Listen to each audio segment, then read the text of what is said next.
everybody, it's Vicki from Paperinkle Party bringing you another great idea for crafting your way. Today I'm going to teach you how to make rosettes, really quick and easy way using this Stampin' Up! Silicone pad. You can make rosettes in all different sizes, and you can even do them two-toned. I'm going to show you how to make the rosettes a couple different ways, and some people also call these lollies. And then I'll show you some really great projects you can do with them. So here's the silicone mat. It's just a simple piece of silicone, and it will save you lots and lots of time as you start to make these rosettes. What I've done here is I've taken our Big Shot die and I cut out the rosette strip and then cut it down to about 1 inch wide because I didn't want something that was too big. Then I simply adhered the two pieces together. And I'm going to show you in a second how you can make them with a simply scored if you don't have this Big Shot die. So I've simply adhered two pieces together, and they were both 12 inches long, into a circle using some sticky strip. Now what you'll notice that's really great about this is this silicone mat grips just a little bit. So I'm just going to flip this down and push my rosette together. Now to adhere it, what I'm going to use is some glue from a hot glue gun. So I'm going to start by making just a little puddle in the middle of my silicone sheet. Next, I'm going to do exactly what I just did, flip my rosette in and squish it all around that glue. I'm going to continue to just squish it, and then I'm just going to spread it out to whatever design or however big or loose or tight that I'd like it. I'm going to hold it right there. I'm going to take a little bit more glue and put it on the top. Now this one's going to be part of a Halloween project. So I've put some glue on top, and then what I'm going to do is I'm going to take another rosette that I've made, and on top of this rosette I have used one of the pieces from our Stampin' Up's designer kit, Ghoulish Googlies, and I took this piece from that, I stamped on it the spider, which is from our Googly Ghouls stamp set. I added the googly eyes and a little bit of baker's twine. And now I'm going to take this and put it right on top of this other rosette so that I have a design. It gives it a little bit more pop. Then all I have to do is simply pop it right off of the pad, and I've got it adhered together, which makes just a fun little Halloween ornament. Quick and easy. Now let me show you an easy way to make your rosettes if you don't have these Big Shot die just to pre-cut them. What I have here is a piece of 12 by 12 paper from our Christmas collection, and I'm going to score it all the way down every 1/2 inch. So I'm going to run down with my simply scored every 1/2 inch. And you'll notice I'm taking the small end of my scoring tool and I'm putting it into the groove and just putting it down very quickly onto the small end. Now I would go ahead and continue all the way through to the end of all 12 inches. Because this is a really quick and easy way, and then I'm going to have lots of strips that I can use. Now once I get to the 12 inches, I can stop there and I can make a rosette that would be scored every 1/2 inch. And that would look great and would be similar to this width that you see here underneath the googly-eyed spider that I just did. But if I want to get a little bit more detail and a little bit finer rosette, what I would do is take this, score it every 1/2 inch like I just did, and then flip it over. And notice I'm flipping it over front to back, not side to side, but front to back. And now I'm going to score at every 1/4 and 3/4. And the reason that I did that and flipped it over was because if you don't have a piece of paper that is exactly 12 inches square, you can end up being off by just like 1/8 of an inch.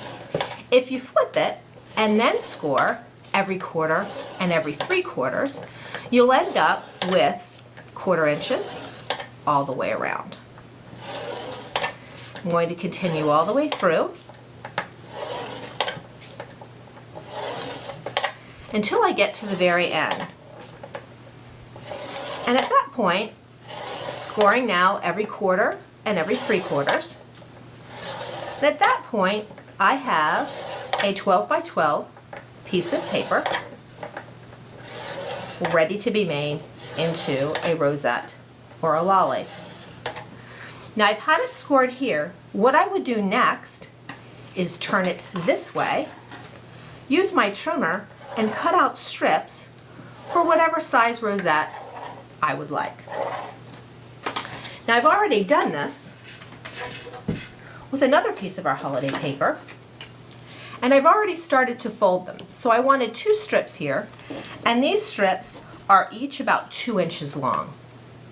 And what I've done is I've just pleated them. So you can see this one here, and I would pleat it. And I started each one by folding this towards me. And that's important because at the end you want your pieces to match. Or if you don't, you can end up with a 2-tone piece, which is not a bad look, but may not be what you're going after. So I continue just to fold these towards me, and I find that as I'm working with them, just a simple household paper clip, or I'm sorry, clothespin, works really great. So it holds them together, and these are 1/4 inch scored. Again, the other one that you saw me use was a 1/2 inch scored, but these are 1/4 inch scored, and then just a 2-inch strip. So now I have these 2 pieces. And what I'm going to do is I'm going to use just a little bit of my sticky strip, and I'm going to put it on one end of one of these strips. So I'm going to go ahead and fan it out.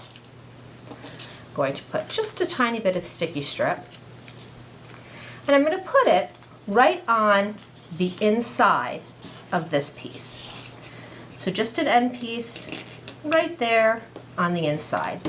And I need just enough to adhere it together. A little sticky strip there. And I'm just going to push that down and peel it off. And then what I'm going to do is I'm going to take this other piece and I'm going to match the ends up so that you don't see as much of an edge.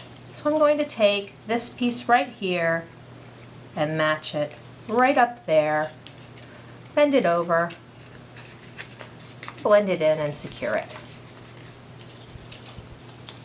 And so now I have one long piece, which was originally 24 inches, all pleated. So 2 12-inch pieces. Going to do the same thing on the other edge. Adhere just a little piece of sticky strip in the middle.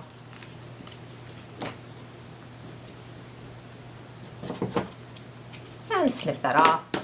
The sticky strip is fantastic. This is also great if you want to make boxes, anything that you want to do that you don't want it to come apart. Just a little bit goes a long way too.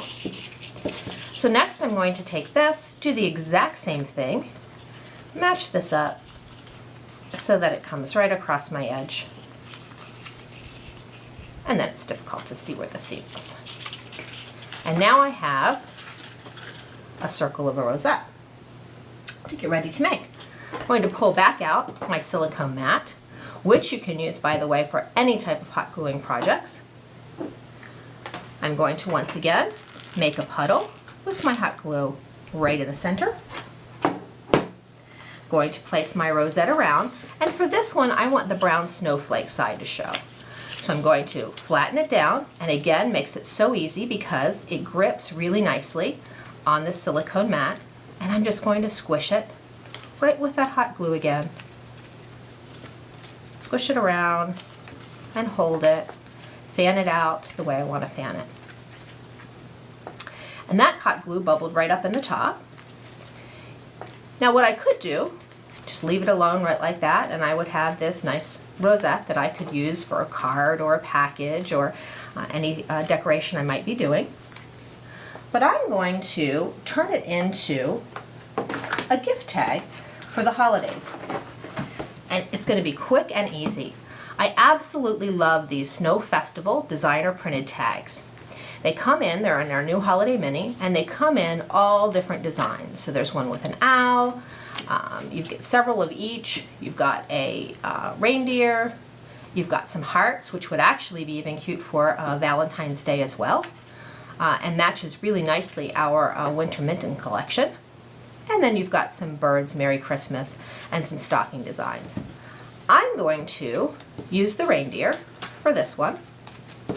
What I'm going to do next is just put a little bit more glue on the top of this rosette, just a little hot glue there, and then I'm going to hold it down with my gift tag. And I have made a super quick and easy package topper. I'll let that cool for just a second so that I can lift it back off the mat, and I'll show you another holiday gift idea. Again, a small rosette underneath. This is one from our gingerbread set. This is our stamp, and I embossed it, and you can't smell it, but I used our sugar and spice embossing powder to give it just a little bit of scent. And then our new tulle ribbon. Simply wrapped a package in our designer series paper and added the topper, tied with tulle ribbon, added the topper, and you're good to go. And it makes an adorable little gift. Now this is ready to pop off, and I'm going to just simply peel it off, and you'll see it's adhered together and makes the perfect little Christmas topper. I can write to, from, and I'm ready to go. Another idea is to use our Big Shot die with the candy wrapper. And this is simply the Big Shot die with the candy wrapper, and all I did was I took some designer series paper and I adhered it to some cardstock just to make it a little bit more sturdy, tied it with some seam binding, and then punched out from the friend stamp, colored it in, and used the rosette background. And it pops it out, makes it a little bit of a 3D gift. And I think it coordinates very nicely with this card. And this card I received in a 3D swap that we did at convention, and I thought it was just a really fun idea. So I cased it to use as a little gift set. Something that's very quick and easy. And now what we started with, our Halloween decoration. And I'm just going to finish this off, instead of having just a little pendant to tie on. I'm going to finish this off, and I'm going to use one of the little bags, the glassine bags that come in our Ghoulish Googlies set. And I'm simply going to take the baker's twine, which is also included in the set, and just tie this up on the package. There's a few little Hershey Kiss candies in there. I'll tie a little package here, tie a bow with the baker's twine, and you've got an adorable little Halloween gift. So that's the fun of rosettes today. Very, very simple and easy. Ends up making a great topper for any kind of a package. So thanks for joining me today. Please visit paperinkle.com, paperinkle.com, for more great ideas to create treasures unique to you. And don't forget to take advantage of our Paperinkle Customer Rewards program when you place your next Stampin' Up! Order through me. Or join our Paperinkle Party team. So thanks for crafting with me today. At Paperinkle Party, I love to surprise and delight my customers. I sure hope you'll be next.